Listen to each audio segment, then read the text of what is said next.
Let's go. Let's go. Let's go. Let's go, man. Hunt the ball. Let's go, family on 3. 1, 2, 3, family. Hello, football family. Welcome into Huddle It Up Films NFL Draft Barbecue. That's Big Board Questions. And man, old friend finally back on the program. Warmed my heart as soon as he popped up on the screen. Y'all probably know him. It's Sergeant West. Now he's got 2 Twitter handles, by the way, because he gets a little wild out there with his Twitter, I imagine. He has to switch back and forth. So, Garnet, man, first of all, just how are you doing, man? And welcome back. I really appreciate you. Hey, man, a long time, all missing. You know, obviously no see, but we seeing each other now. Hey, man, I miss you, brother. Just want to say it right now, Jason, man. Thank you for having me back, bro. I miss you too. So, Garnet, I know you've seen probably some of the NFL draft barbecues. And I always ask, of course, what you're like at the barbecue, what you're eating and that kind of thing. But I believe you sent me a little video of Spice Adams, and Spice Adams captured your overall feel for this. So I'm going to try to put Spice Adams in the video now. Okay. Dog, you there already? Yeah, I'm here. Hey, what they got up in there? Oh, man. They got greens, macaroni and cheese, Okay. potato salad, who made the macaroni ribs. and Auntie cheese? Essie ain't cooking. She let Rashida cook it. Rashida? Yep. Rashida. What? Aunt Essie ain't make the macaroni and cheese? No, dog. Oh, come on, man. Why Aunt Essie let Rashida make it? Man. So tell me about Mr. Garnett at a barbecue. See, my brother, you know, I think so. You bringing all the full entrees. You got the, you know, the ribs coming. You got the steaks, the sausages. You know, pause because that's a little whoa. But I'm saying, you know, you got Dev out here bringing, you know, nice entrees. You know, you got Alec bringing in nice entrees. You got my brother, you know, Chris, he's bringing the nice entrees. And then you got myself.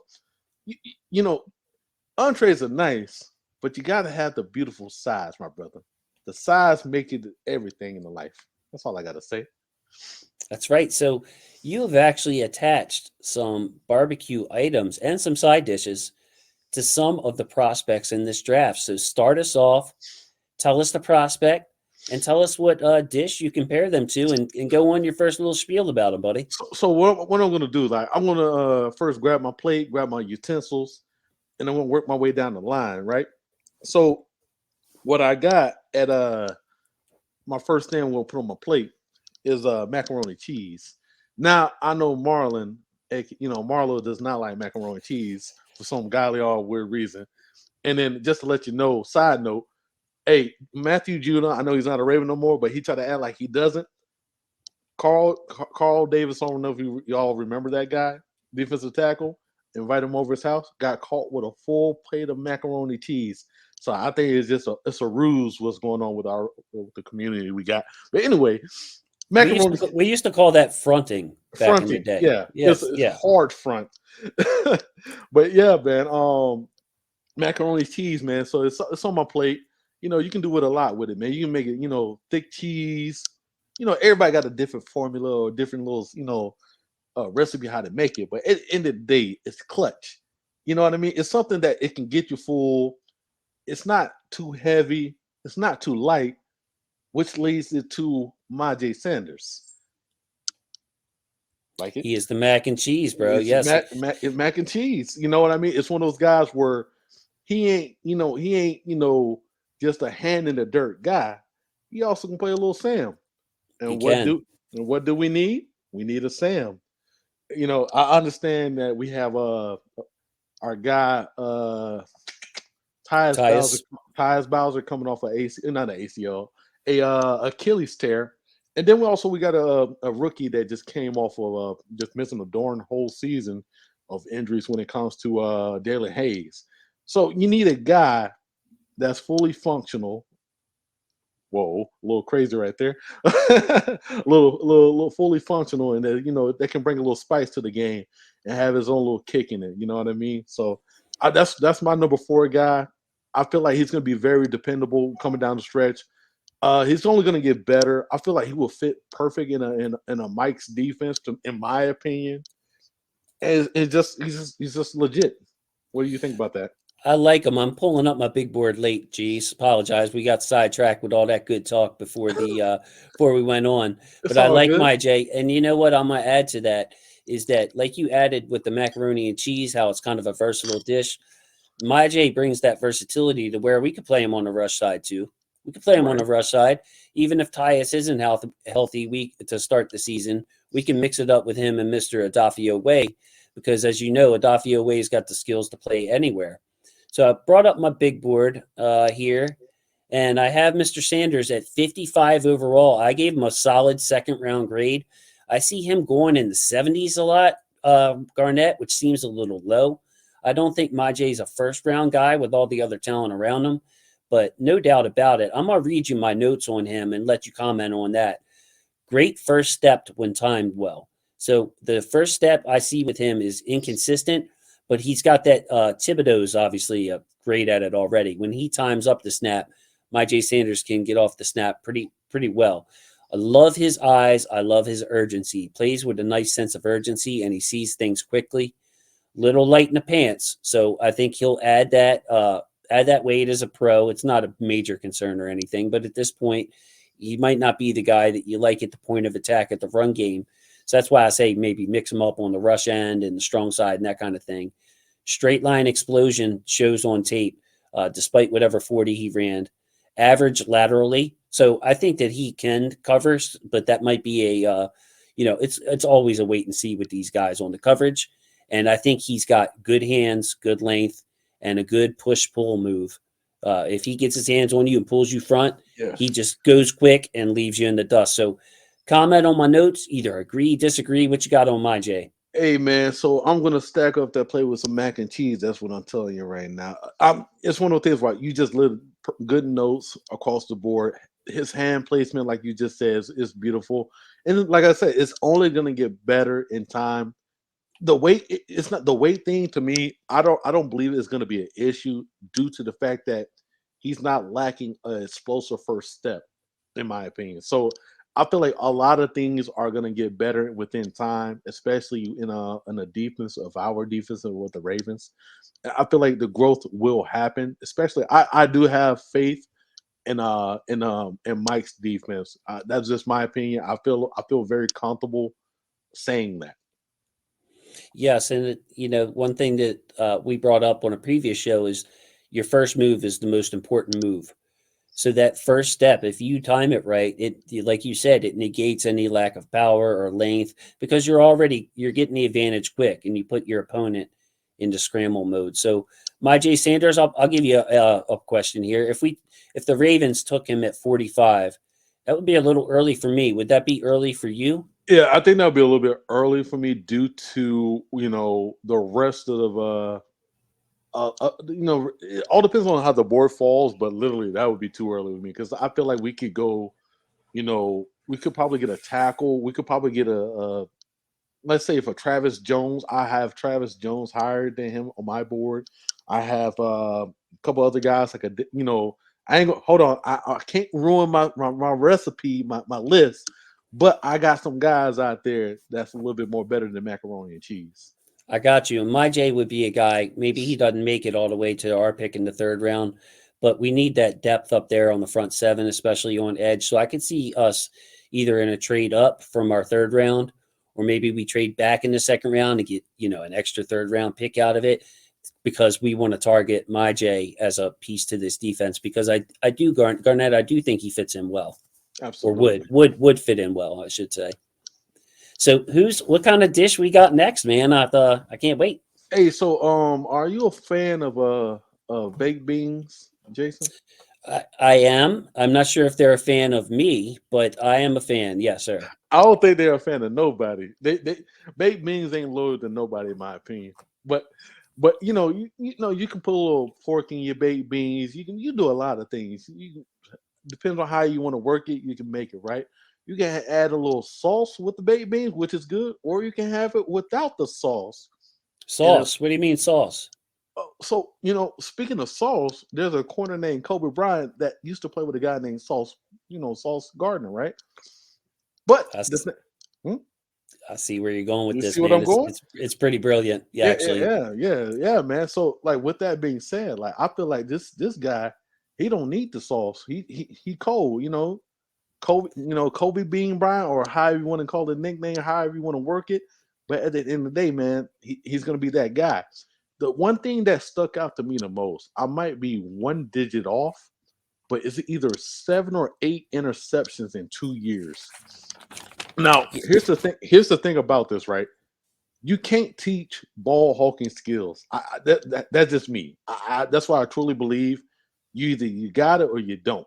You don't accidentally just find 8 interceptions. That just I'm just keeping it real.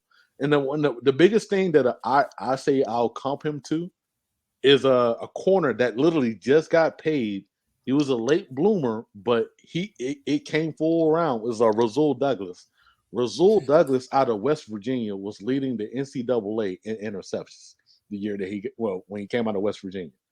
The one thing about the difference between him and Kobe Bryant can play man and zone. So it's a nice balance with him. 6'1", I think 192. I might be a little off with the weight, but it's well balanced. He's not gonna be 4'5" guy. He's not super fast, but he's quick enough to stay with people. He knows how to use his body, obviously, when it comes to those interceptions. I feel like it'll be a nice, beautiful depth piece, rotational piece that can maybe blossom to a starter. Never know. Hopefully. Man, I tell you, now you're gonna want to make me bump him up on the board, because that is a really good assessment there. And man, I mean, this is a very deep draft, especially in the middle, trying to look for guys. But yes, I have Bryant at 75, and now, especially with the need for corners, that I didn't give him a true second round grade, because there's certain things about him that I don't like, but I still think he'll be like a very good number 2 corner. Like, if you don't, people like the number 1, number 2, like he might be the best corner on a team that drafts him. But if you're looking at that, just basic term, number 1, number 2, I think he's like bottom 1, very top of 2 type cornerback if you want to fill him out. So Garnett, I'm going to give you my only concern is if you're going to ask him to play press man, he's got that 4.54, like the 4.54 40 to 40 is not the end all be all, but it kind of matches the tape with me, where I see a very instinctive player, a high IQ player. That's where a lot of his ball hawking comes from. The kind of guy that can run routes for you. So, man, does the 4.54 40 bug you at all? Do you see him playing faster than that on tape? What are your takes on my only knock on him? Absolutely not. Due to the fact of we've I would say we have been promised by EDC and also with John about re-signing Marcus Peters, but I feel like that'd be a nice tertiary plan of having a guy of that caliber that can literally. He's not gonna. Let me clear this up. He is not the next Marcus Peters, but the fact that he has similarities that can maybe get you maybe 3 or 4 picks, hopefully. But it's one of those things where you can always have a plan, and I think that's my biggest plan when it comes to the whole Kobe Bryant. So the 4.54, it doesn't scare me, because due to the fact that Marcus Peters so late in his he's 29, about to be 30 years old. You still think Marcus Peters run a 4.4? Absolutely not. But his instincts and his skill play makes it a lot faster. Like I remember our brother MC Michael Crawford. Does Bynes look like he runs a 4.4? No, but with Bynes' wisdom of the game, it makes it look so much faster than what it is. Yeah, and think about Ray Lewis at age 30, 31. Maybe not the age 36 Ray Lewis, but 30, 31 years old. He was still playing fast. I mean, shoot, that hit on Austin Eckler, or was it Austin Eckler from the Chargers that ended the game? There is Sproles. Yeah. Sproles. Yeah, it was Sproles. Sorry, I'm in another generation there. That's a play. It had nothing to do with his speed. It's just his IQ. And I like the comp to Peters, because that's one of the reasons I'm all for, extending Peters, extending that contract, because your IQ just gets better and better as you play, and foot speed matters less. And then also with the new defensive coordinator, this is a conversation I've had about Trent McDuffie with trying to find all these off corners in college, Garnett. They're all off corners now. trying to project them to man is just a sheer projection. But I think McDonald, like if you put Kobe Bryant on the left corner, uh, like you saw from McDuffie, and he's playing these combinations with the slot receiver or the tight end on that side or whatever, he'll be just fine. He's just, Kobe Baked Beans Bryant isn't the kind of guy that I would like to have at X soloed up on an island, but is going to be a good coverage guy nonetheless. Kobe Bring Bryant, I like that. I can roll with it. I can dig it. Oh, you came up with it, man. That's a good analogy. Yeah, I Uh, appreciate you, brother. so give me your last thoughts on Kobe Baked Beans Bryant, and let's move on to who else you like. So I'll say this here for the people that are going to be watching this and listening. If you're unsure about Kobe Bryant, I think if you've been on Twitter Spaces, I think you heard his name a lot. But there's a difference between hearing and watching. I advise you to go watch that Alabama game. And I tell you, he put on a nice little work. He put on he did a nice job in my opinion. And I know a lot of people are like, well, he played at Cincinnati, who they're playing. Well, go watch that Alabama tape, and I'll let you judge it from there. And his resume speaks for itself. He won I guess the Thorpe Award. Is that the cornerback award, or is it the Bednarik Award? No, Bednarik was a linebacker. Linebacker. So it's the Thorpe Award then, right? So I was right. I'm not even sure on that because Jim Thorpe was a running back, so I'm Oh, not my quite bad, sure. my bad. Well, anyway, he won the defensive back award. Sorry, guys, but Yeah. so just know that he won that award. This year or the previous year. That just speaks a lot to what he has developed into. So just keep that in mind. And also, like I said, he's only going to get better and better. If you don't literally, you can't teach interceptions, brother. I'm sorry, you can't teach instincts, and you can't. I'm telling you. And one other thing I'd like to say in Brian's favor before we go on is that having Sauce Gardner on the opposite side of him just made him a lot better. A lot of times you see, like with these Georgia defenders, you're wondering who's getting credit or tackles or making plays because of Jordan Davis. You don't have that. Like it's the opposite. If the corner across from you is a top 10 guy, they're going to test you. So it was real easy for me to get a feel on Kobe Bryant real early. The Alabama game is a great example where you can see him in action, whereas some of these guys, they're the best corner on their team by far, and the quarterbacks are just avoiding them like the plague. So, yeah, that was my last little piece on Mr. Bryant. Hey, thank you, man. You said it perfect. Because think about it. So, as Ravens fan, if you're watching this, think about when we lost Marcus Peters, and then we had to go to Anthony Avery, and look how he did a damn good job, other than maybe one or two plays here and there, but he held it up pretty damn well. That's the best way I can put that. There you go. Yes, sir. Jason, do you like cornbread? I do. I used to work at Roy Rogers when I was a youngin. So yes, and their cornbread was pretty darn good if it was made right, just like any other restaurant you work at. If it's not old, if it's fresh out the oven, it's good. So yeah, cornbread is a plus over here. So if I told you I can make a oven size cornbread and that it's gonna last pretty damn good and it's gonna develop really good after time once it gets a little touch up, would you be down for it? I'm always down for it. Either cornbread or biscuits. I kind of like them both the same. So Okay. yes, Okay. All right. Well, so my cornbread is Daniel Falele. fa alele, Fa'alele. My bad. Thank you for the correction. double ah. Fa'alele. Yeah. So that's my cornbread. Uh, all 6'9", 375 plus pounds of this guy. Uh, I mean, I don't even know where to start, man. Size wise or being able to move like a 325-pound man wise, it's so many ways to look at it, man. It's so scary. Like it's one of those things where like if he's I don't think he's gonna fall to the third. I think me and you had multiple discussions of him, like, how the tackles run off. So here's my thing. I'm gonna say this now because it's gonna lead up to the culminating side piece. If the top three tackles go right, and then you're stuck between a Penning and then you're stuck between a Falele, what is the big difference? I understand there's maybe technique, right? Development technique, right? But at the end of the day, are you willing to just go with somebody that just has good technique for now compared to somebody that has a higher potential of reaching when you know you have a good coaching staff in Jody? Well, I don't. I would kind of disagree, but I think Penning has the upside. Oh, you do?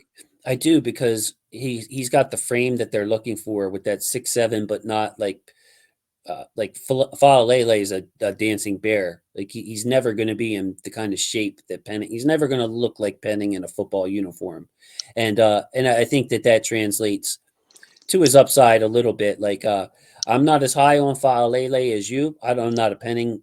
I'm not a Penning stan either. If you notice, I faded Oh, him to I know. the end of my first round grades, and the only reason I have Penning at 24 is because I bent to others a little bit where I see them having him in the top 10.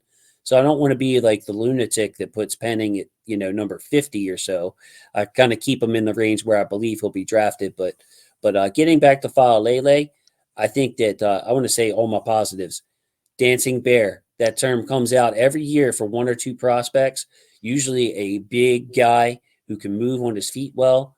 I don't know if I've ever seen a man as big as him with as good as feet as him as far as being light on their feet.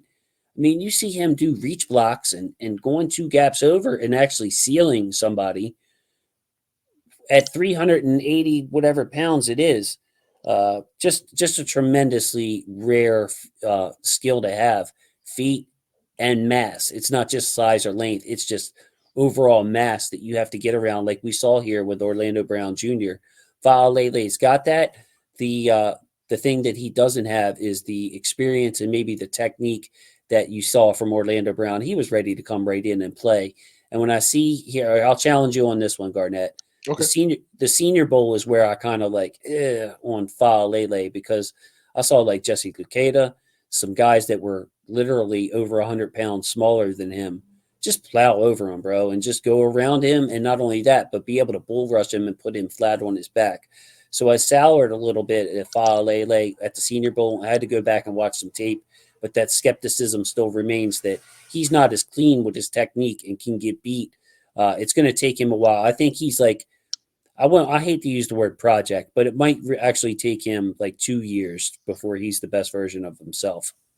So with that being said, so here's the thing: the best version. So I think there was a tackle in Philadelphia with the same type of background as Faalele. And here's my thing: if you trust your coaching staff as much as we do as Ravens, especially with Joe D, right?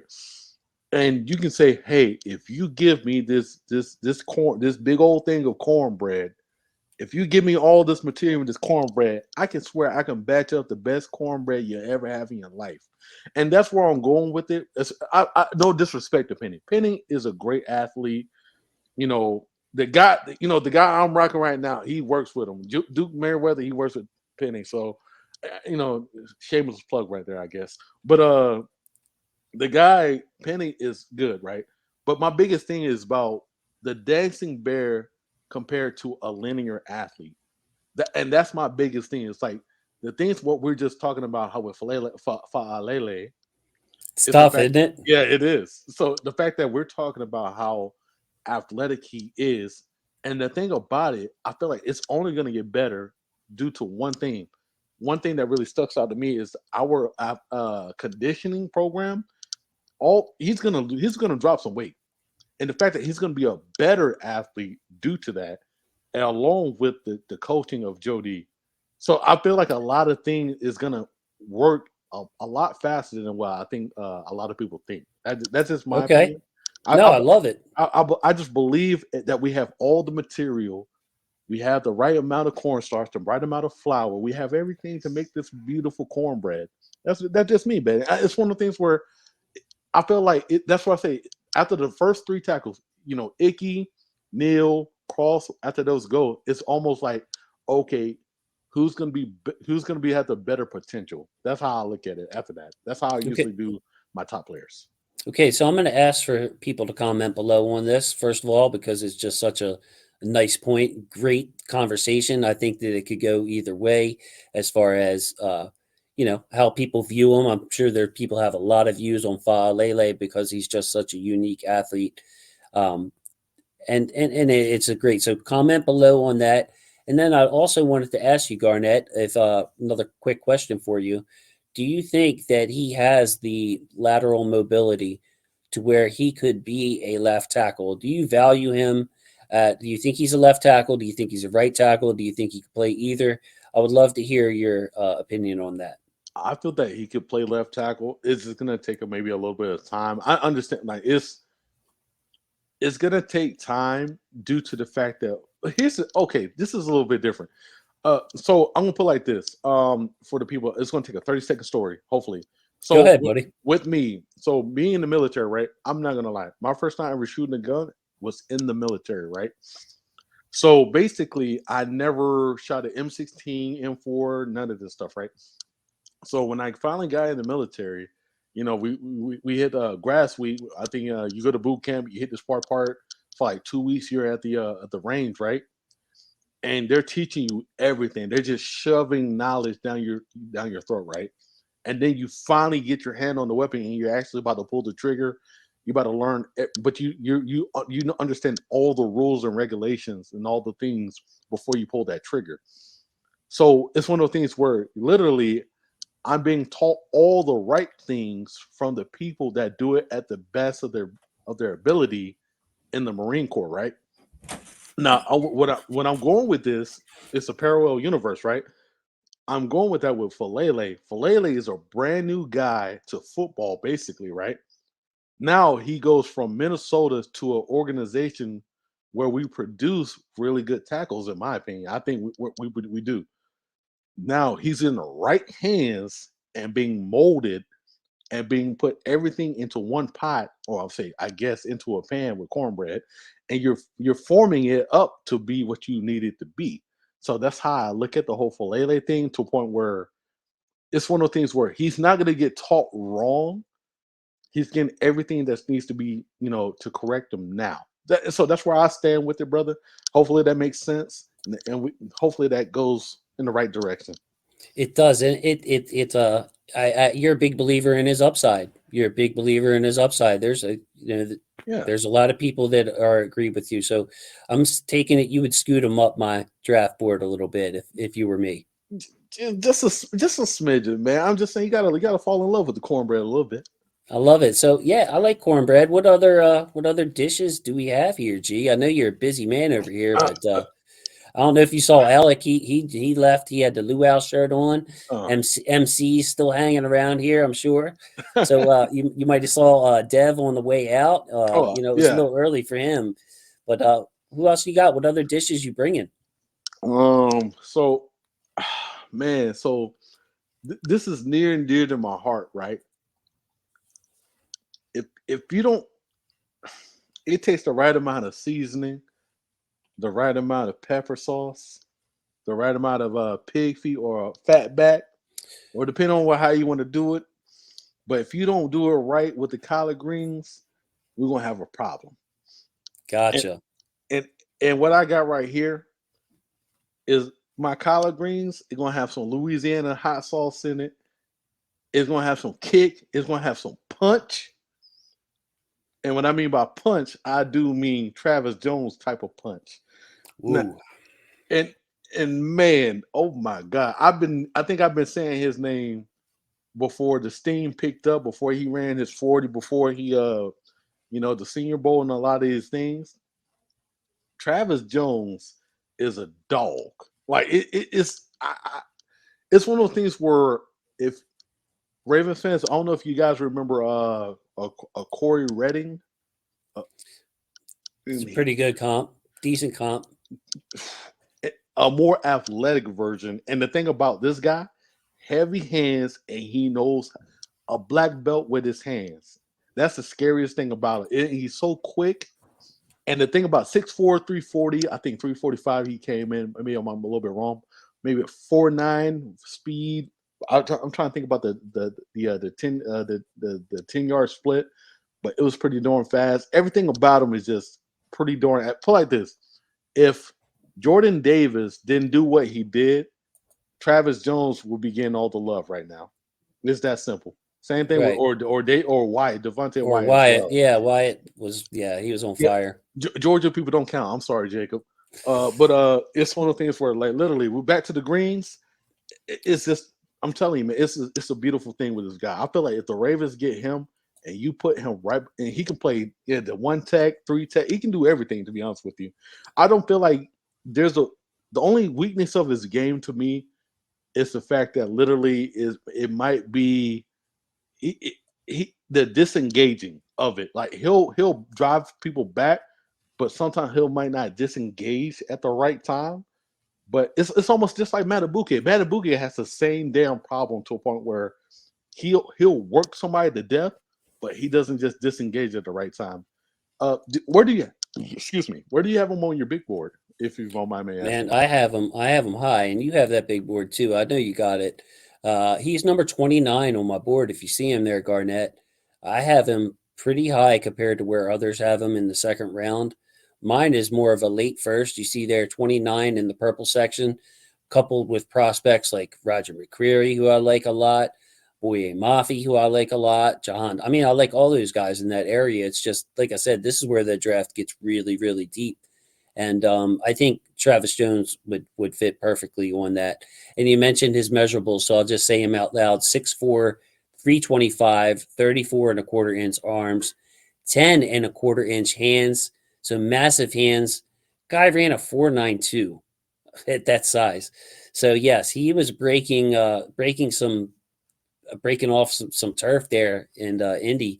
Beautiful to see, but beyond his athletic skills that he showed, it translates on the field to me, Garnett, with his push pull, as vicious as you want to see. He will get up into your chest and dismiss you. It's crazy. So I've been on the Travis Jones train so long, right? His own mother hit me up on Twitter. I'm trying to see if I can. There she go, Miss. I'm not gonna give her a whole government name out, but Mrs. Ward, she hit me up and she was like, "Thank you so much. I appreciate that and everything that you're doing for promoting my son and out there." I was like, "Bro, that's how I know I've been doing the right thing. Thank you, God." So he's got a good support system Oh, there. That's what that tells me. Some inside information. yeah, absolutely. And the thing about it, man, like I feel like he'd be a perfect Raven, man. Like it's everything about him, just quiet dude. You don't you.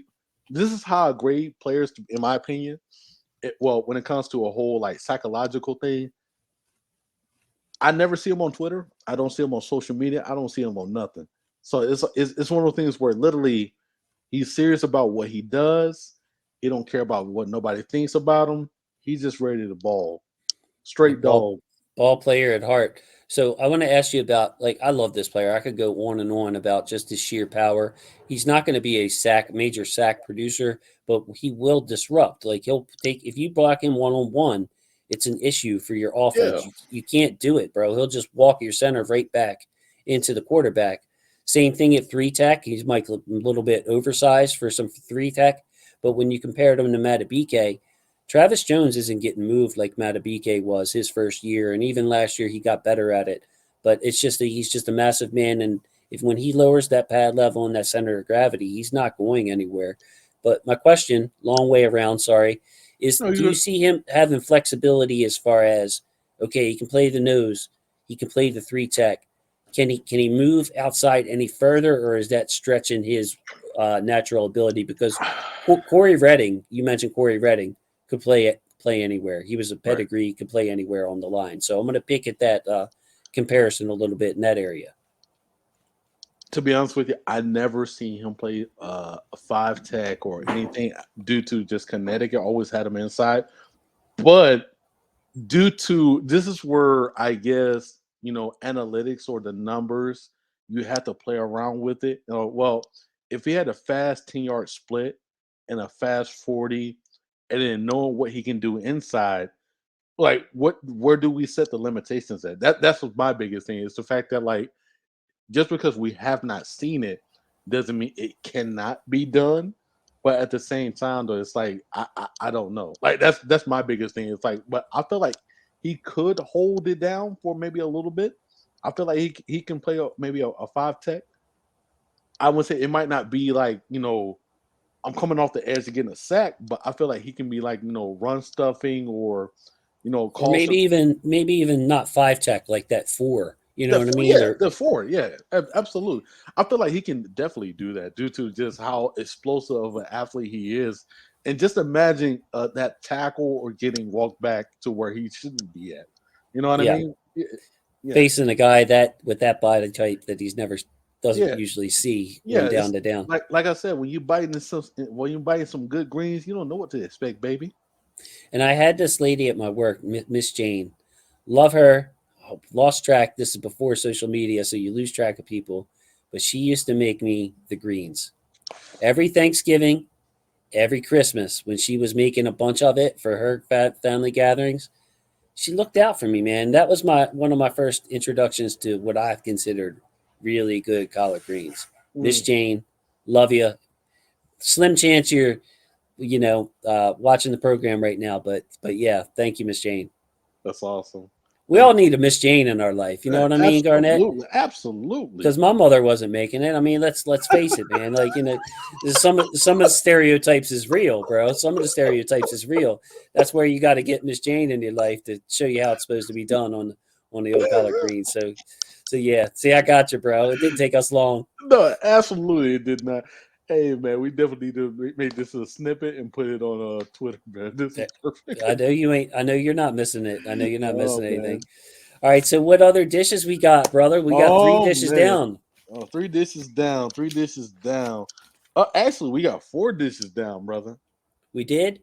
So we went after My J, Faalele, Travis Jones, and Kobe Kobe Bryant. Bryant. That's right. So man, we have one more dish, and this is the guy. I know who you're picking.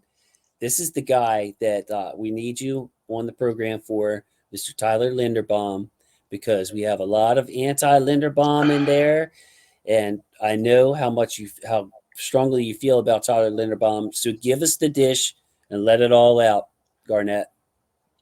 So, wait, hold on. Have you ever been to a Longhorn, sir? Longhorn Steakhouse? Yes, sir. Yes, I have. So, when you get a steak, what do you get always? Baked potato for me. Baked potato, right? Yep, sour So, cream and onion. I mean, sour cream and butter, not onions. sour king butter. So, basically, almost fully loaded, right?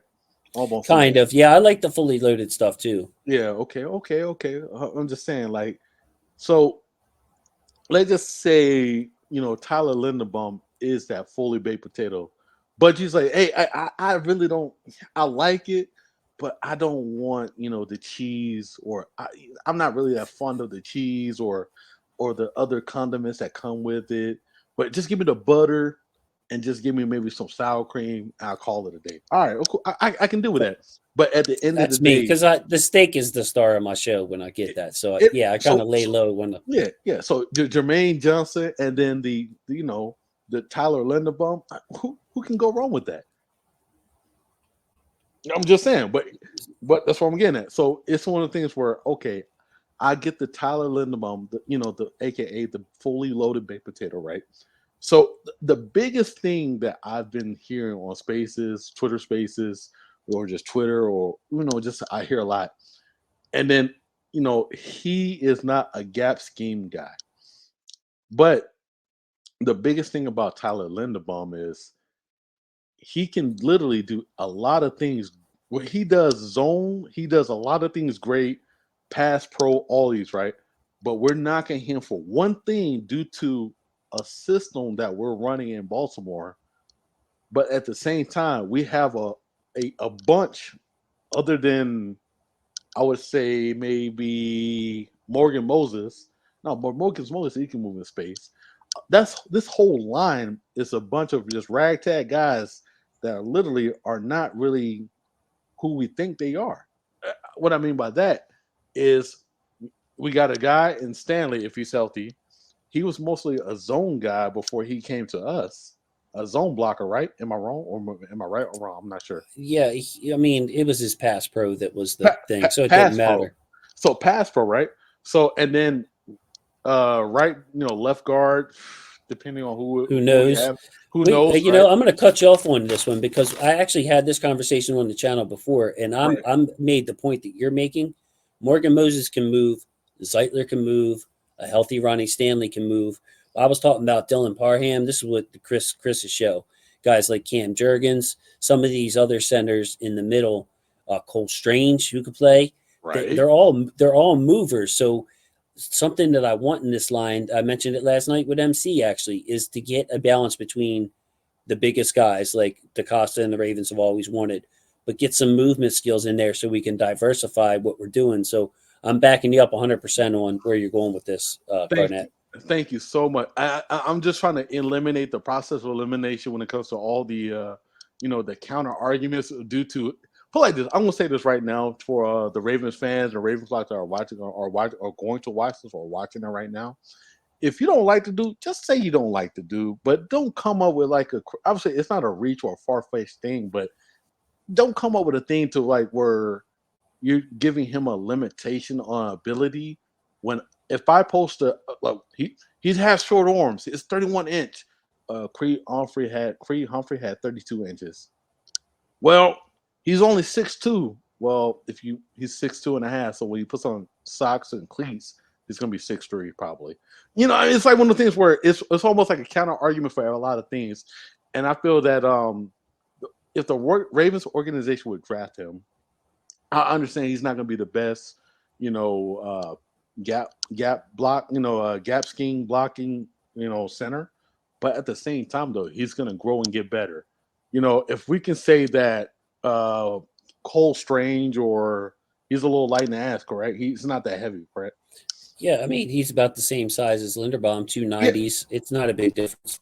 Exactly. So it's one of the things where I think the biggest thing, brother, is like I think a lot of people are just not fun. I'm going to clear it up. I'm not saying get him at 14. That's the biggest thing I think. What a lot of people think. I'm assuming that hey, I want 14. I want either Stingley, Jermaine Johnson at 14, or between those two guys. Or if Thibodeau drops, I want 14. Obviously, there's a method of what I'm trying to work in my madness. But when it comes to this fully loaded baked potato, what I'm trying to get at, you can take away the sour cream, or you can just leave the butter, or you can do whatever you want. This baked potato is always going to be fully loaded due to his resume. I feel like he is the best center in this draft. And I watched enough tape, like hours of tape, of trying to understand like what's not to like. This dude gets to the second. He's doing everything that we would want. To be honest with you, I have a question for you, brother. With Jason, if we were to do a screen game, would you feel confident with Tyler Linderbaum getting to the second level in a hurry? I mean, there you go. Of course, it's what he does best. So I'm going to jump in and give my little spiel here.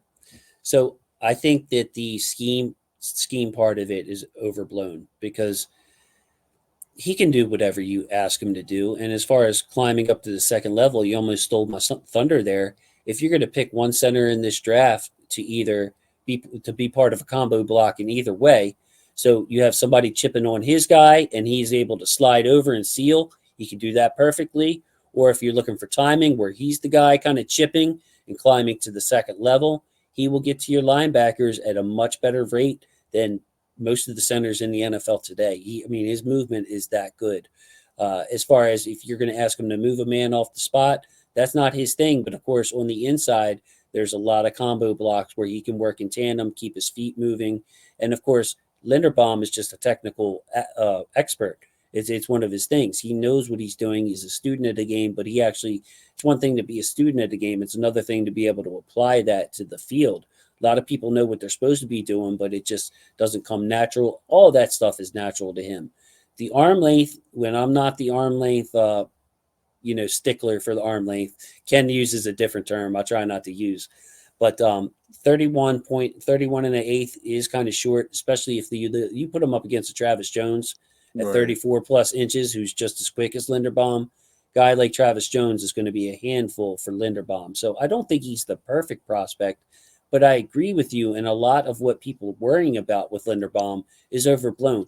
If you're a star, Garnett, at any position, the scheme doesn't really matter as much to you. You can play in his own defense. You can play man defense for defenders, corners, and that kind of thing. If you're good enough safety, you can play single high, because you just got them kind of skills. You're not relegated to the box. So with Linderbaum, I'm with you. He's a guy I wouldn't want to pick at 14 because of the other players who are going to be available there. But if the Ravens find themselves in a strange spot and they go trade back, he's right in there with the guys, Garnett on my list, your Zion Johnsons, your Devin Lloyds, your Olave, Linderbaum. Those are the kind of guys, Daxton Hill, I love, Booth. Like one of those guys is going to be there. It's mathematically impossible. So if we trade back to 18, 20, something like that, he would be one of those many guys that I just listed off to you. One of them's going to fall, Garnett. So we're at. I'm trying to make it a little funny with this, and then also keep my food thing going. So when you're at Longhorn, right? So you mean to tell me that you're gonna overlook a fully loaded baked potato for some chicken tenders? Not me, brother. Not me. That's all I'm saying. So Who's the chicken tenders, though? What's what I'm. okay. All right. Maybe they're not chicken tenders. Maybe they're like what's a nice a Caesar salad or some something nice, right? So here's my thing. So Cam Jurgens, I actually like Cam Jurgens. I really do like Cam Jurgens, but what I think is it's like I'm not trying to disrespect the dude, but Linderbaum, we're talking about, not myself, but just, the Mel Kipers and all these, guys that are being paid to, be analysts or whatever are saying that this guy is going to be this type of guy, right? I hate saying the G word, but the generational talent or is just, or I've been in conversations where people will say, hey, Linderbaum is a perennial Pro Bowl or All Pro type of talent. I'm like, okay, so you're saying that, and then they hit me with the whole, but he just wouldn't fit in our scheme, so he wouldn't be that guy. And I'm like, okay. And then I had a conversation with Brandon Thorne, the O line guru, or the O line guru that's on Twitter, right?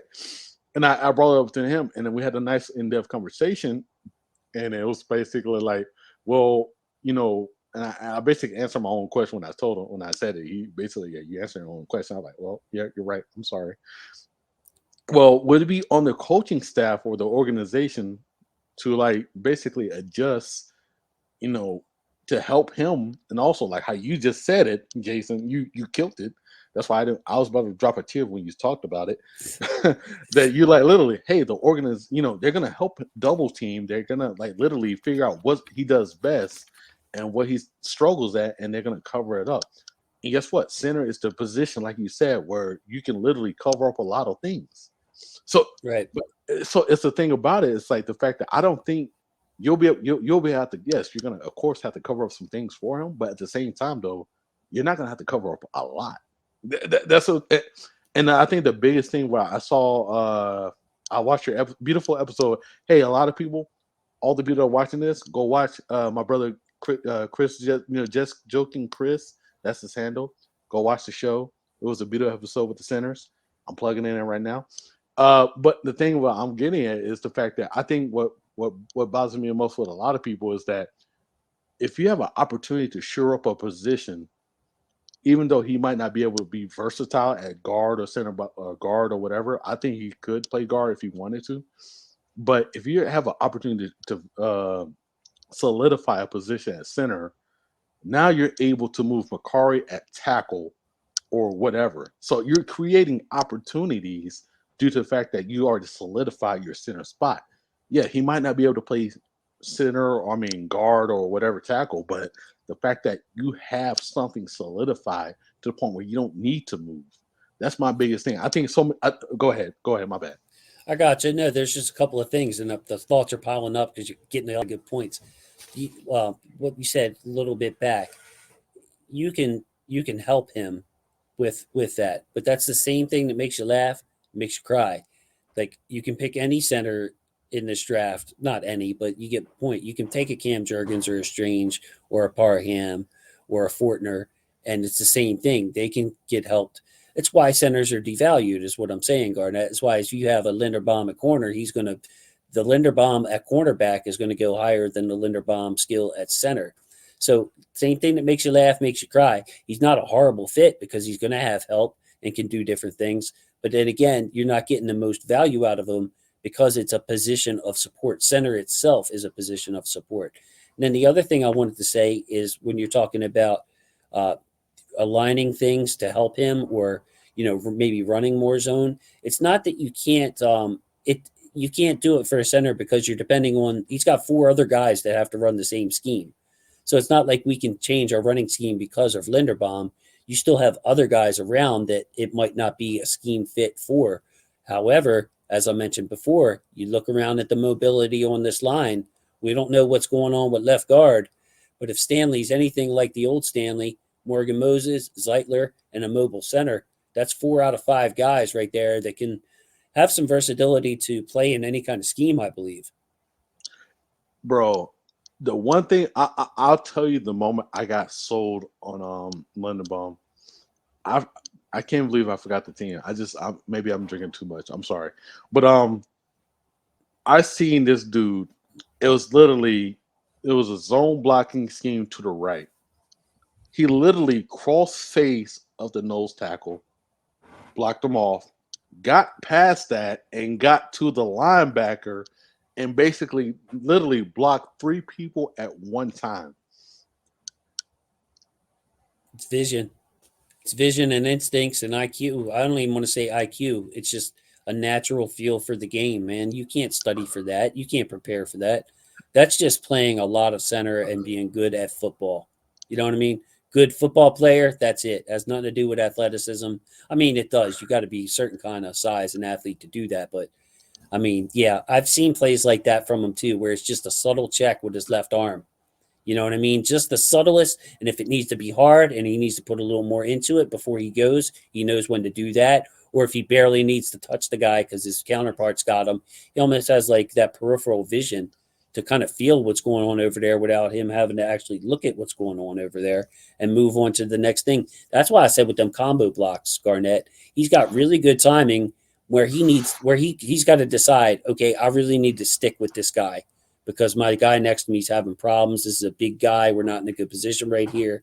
I'm going to have to kind of give up and punt on that linebacker to make sure my running back can get through the initial hole.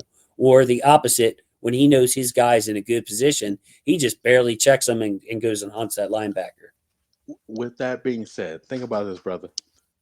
We don't know what the hell is going to happen to left guard. So I would feel very confident in a guy with that type of instincts with a Cleveland or a Phillips going to the second level and being able to do whatever he needs to do to, I'm trusting, the fidelities of that center to be able to do his job. And that's the biggest thing when it comes to me, man. It's like, I understand we don't value center as highly as other teams. We don't. We just never did. Like how you always said in your shows. We depend on Joe D and develop our own. Right. And it's worked well, by the way. When you look at has. Jensen, Skura, and Bozeman.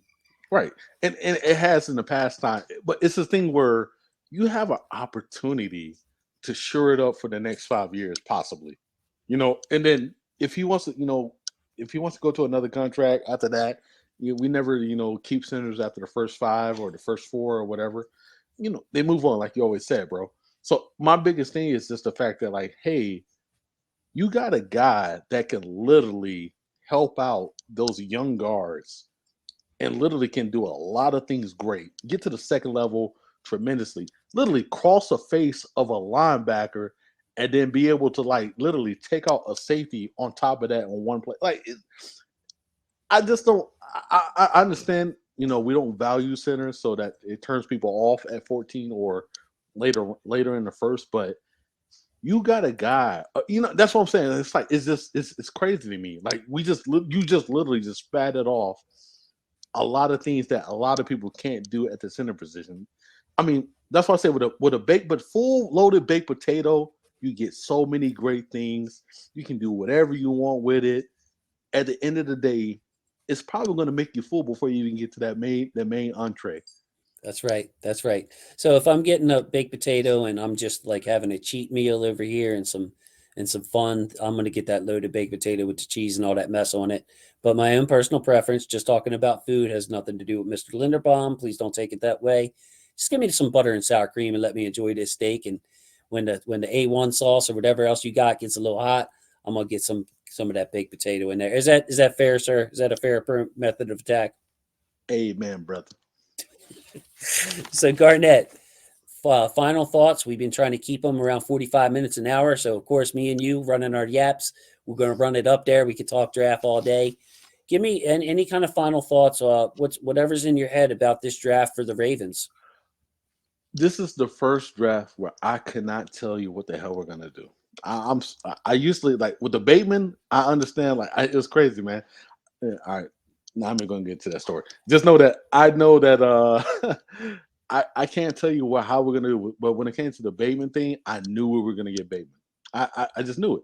Like EDC, the fake smoke screens, or of how insulted he is I about the love our receiving guys. core. Yeah, I love yeah. our guys and all this. And then he does the whole yeah, we value big guys as at tackle, at center. We value big guys in the trenches. So with that being said, I truly don't know what direction we're gonna go in. The whole is Darius Smith tobacco that we could go edge. There's so many things we can do because due to the fact that we have so many holes, man. I used to on Twitter. I know if you don't follow me, my tags are there. I usually post a chart of the current roster. I'm probably going to do that after this episode, so you guys can have an understanding of what we're lacking and what we're missing. So if and I think, like I said, there's so many holes to predict what we're going to do in this draft, but I do trust EDC. I do trust the whole Joe Ortiz and the whole founding team to figure out what we need to do and get, man. But my whole thing is, hey, if you know my, Neil W47A account and you see my profile pic, F those comp picks, you go get what's needed and you make it work, man. This is the year that you can't just rely on these fourth round comp picks and think you're going to come across a Zadarius Smith or a Judon or these. Like, it's been a while since he came across that. Let's go See, get them now. Go ahead, see, my bad, brother. yeah, and to me, that's where I'll give you major pushback, bro. Because if you look at my list, you look at just my list. I want you to make Garnett's list, okay? So you're gonna have guys that you like better than me. You'll throw out, and then you'll have a guy like Kobe Bryant who you're gonna throw up in this list. If you look at those 72 guys I have right there, different strokes for different folks, man. Like, you know how you're going to get guys in your top 80 are going to fall to the fourth round. It just happens, bro. It's going to, different scheme fits what they're looking for. So if you look at that, like, you use them comp picks to move up a little bit and get your guy who falls. You know what I mean? Like, not F those comp picks, but use those comp picks, man. Maneuver that board. And if a guy in that yellow section or orange section falls to where, in the 90s or something like that, you go up and get him. So I'm not saying like my board's the Bible or anything. Everybody's going to have a different board.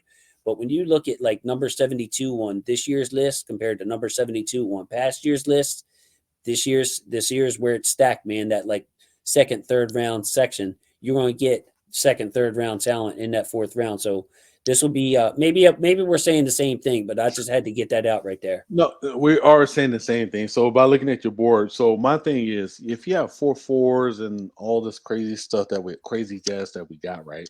All I'm saying is, if we got 10 picks, I want a solid 5, and then maybe 2 guys that are special teamers or whatever. So I want, like, basically, if I can get say 7 guys, I'll say 5 guys in the top 50, and then like the 2 other guys in the top 75. It's a hit, in my opinion. There That's you how go. that's how I look at it. So I think I'm so glad that you're letting me use this beautiful Huddle It Up Films platform right now. Because the fact that I'm saying that is the fact that I think a lot of people had misinterpreted what I mean by F those companies. I don't mean get rid of them just to get whatever. I'm just saying, like, use them wisely, trade up to get the guy that is going to make a difference instead of a project, just or a Right. jag. That's all I'm saying. Because when it comes to like a position like running back in this draft, you can wait on that fourth round comp, and you're going to have a guy that's just as good as the guy that went before him. Right. But if you're looking at tackle or I don't know, there's edge. You want to get up and get yourself a Sam Williams or a Paschal while they're still there at that stage because you can't take everything in the first 2 rounds. It's one position is going to be left over. So you miss on edge, you go get yourself a Sam Williams or Paschal, or you miss on cornerback and you want to get your Tyron Woolen or your Marcus Jones or whoever you see at the end of that like tier where you're like, we want these guys. Then yes, use them comp picks. That's what I'm saying. It's Right. not a bad thing. You just don't want to always sit back and be passive. And EDC has shown that he's willing to take big swings in this draft. When you look at guys with upside driven, like a Hollywood, a Patrick Queen, an Oway, guys that could have a big upside, but maybe their floor is a little lower. EDC is not afraid to take big swings. So and trade. So I imagine this draft is really exciting, and I agree with you 100%. I have no idea if we're going to trade up in the first round and get one of those guys in my dark green, or if we're going to trade back and get ourselves a Linderbaum and a Devin Lloyd or something like that. Like either one would be a pretty darn good move, in my opinion. Right. Yo, I'm gonna say this, and then we'll move on to whatever we want to do, or just close it out. Devin Lloyd is literally that the bread that they serve at Longhorn with the butter in it, and you just can't turn it down because you can like it's one of those things where you can just okay, well, you want to play middle linebacker, we got you, but you can, I see that you can play a little Sam or you can play a little rush linebacker. I'm so confused with that guy. You can stay on the field for third down. You can be a Mike. You can be a Will. You can be anything you want to be, Mr. Devin Lloyd. Exactly. And apparently, like I missed out. I should have named my kids Devin because Devin Lloyd, Devin White, Devin Bush, they could have been somebody, bro. They could have Right. been somebody. If I just would have named them Devin, they would have been 6'2", 240 and an NFL linebacker. So Absolutely. last dad joke of the day. Garnet, thank you so much. Of course, I love you so much. I mean, thank you for all the help you give in the program. And man, I'm sure you'll be poking around and come back on the program. And maybe you can help me pick out some of the leftovers like that. The leftover guys we ain't talked about when it gets close to the draft. You can pick them off that board and say, hey, man, I'm going to give this guy some love. Nobody else talked about him. What do you say? Absolutely. I got my aluminum foil plates ready, brother. With that, I'm going to say goodbye to my football family. I'm going to say thank you to my football family. Appreciate it. Hope you're enjoying the series. I would like to get some more comments below. I asked for a comment on Travis Jones, I believe. I want to know what your guys' opinion is on Myjai Sanders. Talk about these prospects. Are we too high, too low? Don't be afraid to get in there. So with that, Garnet, say goodbye to the people, man. It's been a while. Hey, thank y'all. Love me. Hey, love you guys, not love me, idiot. Hey, thank y'all. Support the channel. Hit the like, hit the subscribe, pass it along. Hey, man, we love y'all.